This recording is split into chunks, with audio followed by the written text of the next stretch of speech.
एक बार एक राजा ने विद्वान ज्योतिषियों की सभा बुलाकर प्रश्न किया, मेरी जन्म पत्रिका के अनुसार मेरा राजा बनने का योग था, मैं राजा बना, किंतु उसी घड़ी मुहूर्त में अनेक जातकों ने जन्म लिया होगा जो राजा नहीं बन सके, क्यों? इसका क्या कारण है? राजा के इस प्रश्न से सब निरुत्तर हो गए। अचानक एक वृद्ध खड़े हुए बोले, महाराज, आपको यहाँ से कुछ दूर घने जंगल में एक महात्मा मिलेंगे, उनसे आपको उत्तर मिल सकता है। राजा ने घोर जंगल में जाकर देखा कि एक महात्मा आग के ढेर के पास बैठकर अंगार गर्मा गर्म कोयला खाने में व्यस्त हैं। राजा ने महात्मा से जैसे ही प्रश्न पूछा, महात्मा ने क्रोधित होकर कहा, तेरे प्रश्न का उत्तर आगे पहाड़ियों के बीच एक और महात्मा हैं, वे दे सकते हैं। राजा की जिज्ञासा और बढ़ गई। पहाड़ी मार्ग पार कर बड़ी कठिनाइयों से राजा दूसरे महात्मा के पास पहुंचा। राजा हक्का बक्का रह गया। दृश्य ही कुछ ऐसा था, वे महात्मा अपना ही मांस चिमटे से नोच नोच कर खा रहे थे। राजा को महात्मा ने भी डांटते हुए कहा, मैं भूख से बेचैन हूँ, मेरे पास समय नहीं है। आगे आदिवासी गांव में एक बालक जन्म लेने वाला है जो कुछ ही देर तक जिंदा रहेगा। वह बालक तेरे प्रश्न का उत्तर दे सकता है। राजा बड़ा बेचैन हुआ। बड़ी अजब पहेली बन गया मेरा प्रश्न। उत्सुकता प्रबल थी। राजा पुनः कठिन मार्ग पार कर उस गांव में पहुंचा। गांव में उस दंपति के घर पहुंचकर सारी बात कही।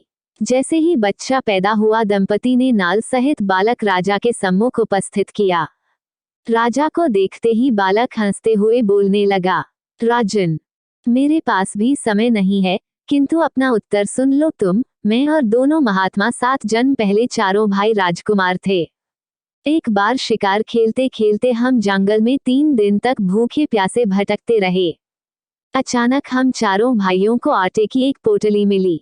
हमने उसकी 4 बाटी सेंकी। अपनी अपनी बाटी लेकर खाने बैठे ही थे कि भूख प्यास से तड़पते हुए एक महात्मा वहां आ गए। अंगार खाने वाले भैया से उन्होंने कहा, बेटा, मैं 10 दिन से भूखा हूँ, अपनी बाटी में से मुझे भी कुछ दे दो, मुझ पर दया करो, जिससे मेरा भी जीवन बच जाए। इतना सुनते ही भैया गुस्से से भड़क उठे और बोले, तुम्हें दे दूंगा तो मैं क्या खाऊंगा? आग, चलो भागो यहाँ से। वे महात्मा फिर मांस खाने वाले भैया के निकट आए, उनसे भी अपनी बात कही, किंतु उन भैया ने भी महात्मा से गुस्से में आकर कहा कि बड़ी मुश्किल से प्राप्त ये बाटी तुम्हें दे दूंगा तो क्या मैं अपना मांस नोचकर खाऊंगा?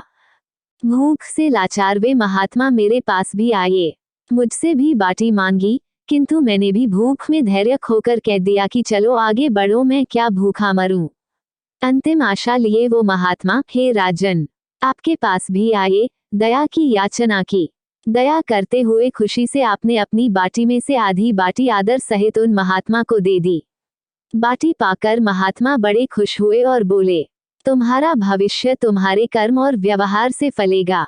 बालक ने कहा, इस प्रकार उस घटना के आधार पर हम अपना अपना भोग भोग रहे हैं। और वो बालक मर गया। धरती पर एक समय में अनेकों फल फूल खिलते हैं, किंतु सबके रूप, गुण, आकार, प्रकार, स्वाद भिन्न होते हैं।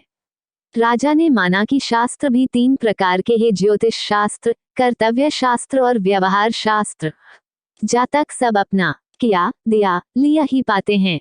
यही है जीवन। गलत पासवर्ड से एक छोटा सा मोबाइल नहीं खुलता, तो सोचिए गलत कर्मों से जन्नत के दरवाजे कैसे खुलेंगे। कहानी अच्छी लगी हो तो चैनल को लाइक और सब्सक्राइब कर दें। आपका बहुत बहुत धन्यवाद।